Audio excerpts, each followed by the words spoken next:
permusuhan. Jangan membangun ujaran-ujaran kebencian. Jangan membangun fitnah-fitnah. Tidak usah suka mencela.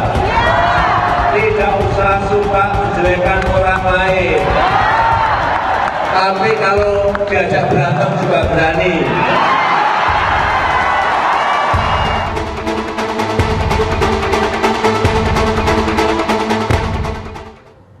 Selamat malam, pemirsa. Sambil menunggu siapa yang akan mendaftar ke KPU untuk menjadi capres dan cawapres yang akan bertarung pada 2019, kami akan mengangkat sebuah topik yang menurut kami menarik untuk kita diskusikan. Ketika Pak Jokowi mengatakan para pendukungnya juga diminta berani berantem. Apa makna kalimat ini? Walaupun kami juga mendapat cuplikan bahwa Presiden mengatakan Anda harus mengerti konteks ketika saya mengatakan seperti itu. Kita lihat yang berikut sebagai bagian dari diskusi kita pada malam hari ini. Dua sisi bertemu dengan Anda. Jangan membangun permusuhan. Jangan membangun ujaran-ujaran kebencian. Jangan membangun fitnah-fitnah. Tidak usah suka mencela. Tidak usah suka menjelekkan orang lain. Tapi kalau diajak berantem juga berani. Inilah pernyataan Presiden Jokowi di hadapan puluhan ribu relawannya yang menuai kontroversi. Dalam pidato politiknya, Jokowi yang akan kembali berlaga dalam Pilpres 2019 menyerukan kepada relawannya untuk tak membangun permusuhan dan juga kebencian, namun berani jika diajak berkelahi. Sontak, pernyataan Jokowi yang disampaikan di hadapan para relawannya ini langsung menuai beragam reaksi. Presiden itu adalah presiden semua golongan, semua rakyat. Mau berbeda pendapat sekeras dan setajam apapun, presiden harus menganjurkan kepada relawannya, sabar, jangan ladeni, layani sesuai aturan, ada instrumen hukum, penegakan hukum. Kalau memang itu sudah menyimpang dari aturan, silakan tempuh jalur hukum. Jangan disarankan ya berkelahi aja. Ini kan artinya apa? Menanamkan bibit perpecahan, menanamkan bibit perseteruan lebih tajam, menanamkan bibit yang kemudian bisa dipergunakan oleh relawan sebagai pembenaran bagi mereka untuk kemudian berantem secara fisik dengan lawan politiknya nanti di Pilpres. Beliau memberikan semangat pada ya relawannya supaya jangan takut. Jangan mundur dengan situasi, tapi kita harus berani menghadapi berbagai situasi yang sekarang berkembang gitu. Saya kira ini adalah kalimat motivasi, bukan kalimat menghasut atau memprovokasi. Saya kira di sini justru problemnya pada yang menginterpretasi. Ya, pemilihan presiden 2019 memang sudah di depan mata. Bahkan 2 hari lagi, KPU akan menutup pendaftaran pasangan Capres-Cawapres yang akan berlaga di Pilpres 2019 mendatang. Kini, rakyat Indonesia tentu berharap pesta demokrasi dapat berjalan aman dan damai di negeri tercinta ini. Bagaimana menerjemahkan pernyataan tadi? Kami mengundang Anda untuk mengikuti diskusi bersama dengan 4 narasumber. Sebelah kiri saya ada Mas Guntur Romli, aktivis media sosial yang kemudian sekarang jadi caleg PSI. Terima kasih bersama kami. Kemudian ada Bung Emmanuel Ebenezer dari Joman, Jokowi Mania, tapi nggak jadi caleg. Enggak. Ada Bung Egy dan Bung Mustafa, dua-duanya ini relawan 2019 ganti presiden, tapi di sana sudah nyalek jadi PAN. Udah nyalek ya, positif ya. Dapil 2 DKI. Sudah ngomong posisinya. Saya ingin komentar dari Mas Immanuel. Apa yang Anda maknai sebagai pernyataan tadi itu, bahwa relawannya harus berani kalaupun diajak berantem? Gini, pernyataan itu kan pernyataan yang sifatnya motivasi. Kemudian ada beberapa pernyataan-pernyataan presiden yang sifatnya mengajak. Misalnya kayak jangan mau menghasut, jangan memfitnah, jangan mencela. Positif di situ semua orang mendukung. Nah, ada beberapa pernyataan yang dilihat secara parsial. Yang ini kita lihat, kok seperti ini? Tidak ada satupun ajakan atau imbauan yang disampaikan oleh presiden. Apalagi berkaitan dengan kontak fisik. Karena harus dipahamin, ada satu pernyataan juga presiden yang menyampaikan bahwa aset bangsa ini adalah persatuan. itu disampaikan. Karena saya hadir di situ dan saya juga panitia di situ. Di acara rembuk itu saya sebagai panitia. Jadi tidak ada satupun pernyataan-pernyataan presiden yang menyampaikan berdasarkan kekerasan atau ujaran-ujaran yang lain. Justru presiden menyampaikan, ayo sampaikan hal-hal yang terhormat, jangan tercela. Jadi kalau ada yang menerjemahkan bahwa presiden kok berani-beraninya ngomong seperti itu, tandanya ada yang salah menginterpretasi. Sangat salah. Sangat salah. Sangat salah Berbeda sekali. dengan presiden yang biasa kita lihat bersama, yang biasanya lemah lembut, rendah hati gitu ya. Lah ini kan presiden yang punya keberanian. Karena gini, pemimpin yang terhormat itu punya kejujuran dan keberanian.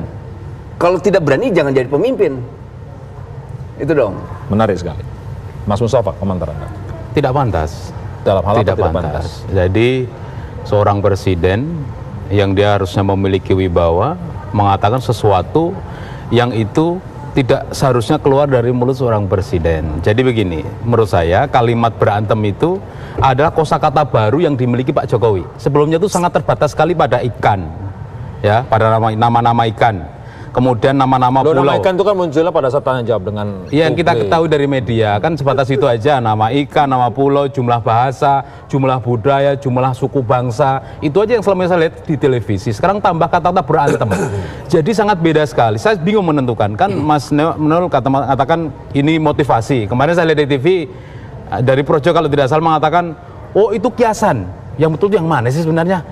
Kiasan dengan kenyataan itu berbeda. Tidak ada namanya orang berantem. Kamu kan berantem, kok dialog, kok kamu berdebat. Jadi membedakan. Yang dimaksud itu katanya, itu adalah dalam hal debat. Anda tidak melihat secara utuh bahwa di sebelumnya kan presiden tahu lah, saya orang bahasa, 6 tahun belajar bahasa, tahu ini bukan kiasan, kenyataan. Jadi kalau orang berkelahi, berantem bentulan, itu nggak mungkin dia sambil dialog. Tapi kalau orang dialog, orang berdebat, mungkin bisa berantem. Maka antara berantem dan dialog debat itu berbeda. Bukan kiasan. Kita dengarkan cuplikan tentang pernyataan Pak Presiden Jokowi bahwa apa yang disampaikan sebelumnya itu harus dilihat secara penuh dengan konteks. Kita lihat tayangan berikut. Jangan membangun permusuhan, jangan membangun ujaran-ujaran kebencian, jangan membangun fitnah-fitnah, tidak usah suka mencela, tidak usah suka menjelekkan orang lain. Tapi kalau diajak berantem juga berani. Siapa yang ngomong? Ya, ditonton yang komplit dong.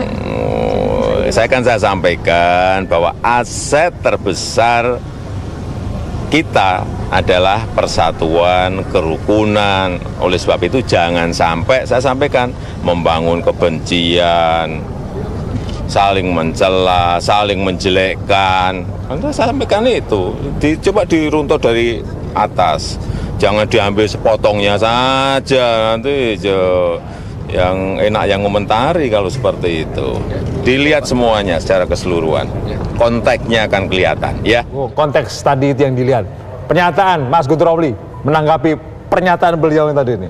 Iya, saya kira apa yang disampaikan Bang Nol, kemudian juga Pak Jokowi kan sudah jelas ya itu kan, bahwa memang jangan membangun permusuhan, jangan membangun ujaran kebencian, jangan membangun fitnah. Kemudian kan ada yang hanya diambil, tapi kalau diajak berantem juga berani.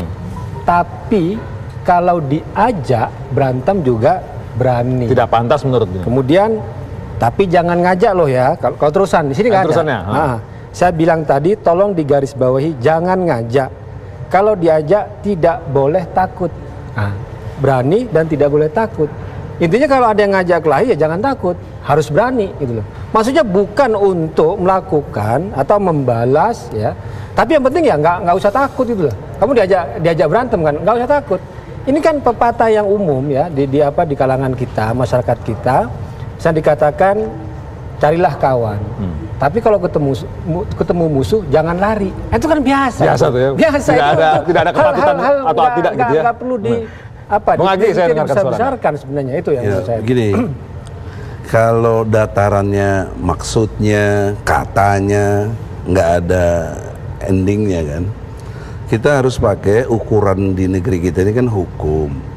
Nah, menurut hukum itu ada di pasal 182 KUHP. ucapan Jokowi ini menimbulkan daya tanding. Jadi ada daya tanding yang tercipta.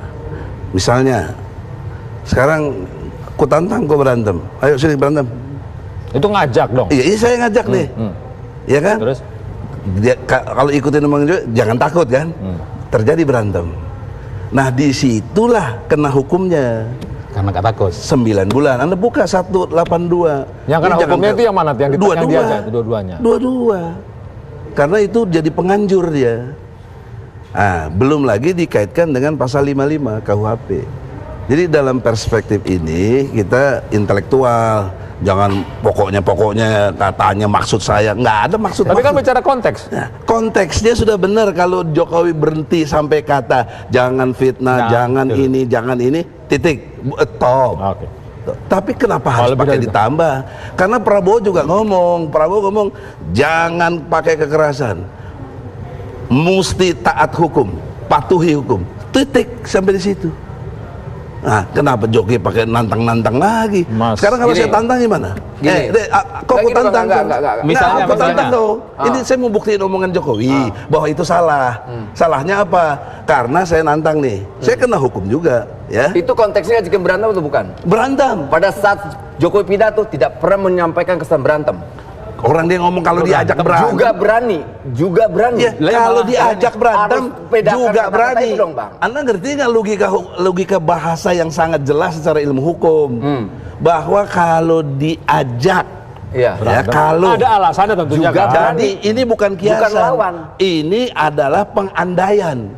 Nah, sekarang saya kalau sekarang ini saya tantang you berantem. Jangan takut. Jangan takut kan? Jangan takut tapi lapor polisi. Lapor polisi. Itu mestinya Jokowi ngomong gitu. Berani maksudnya kita bisa interpretasikan itu berani. maksud Bukan lu. mau berantem tapi lapor polisi.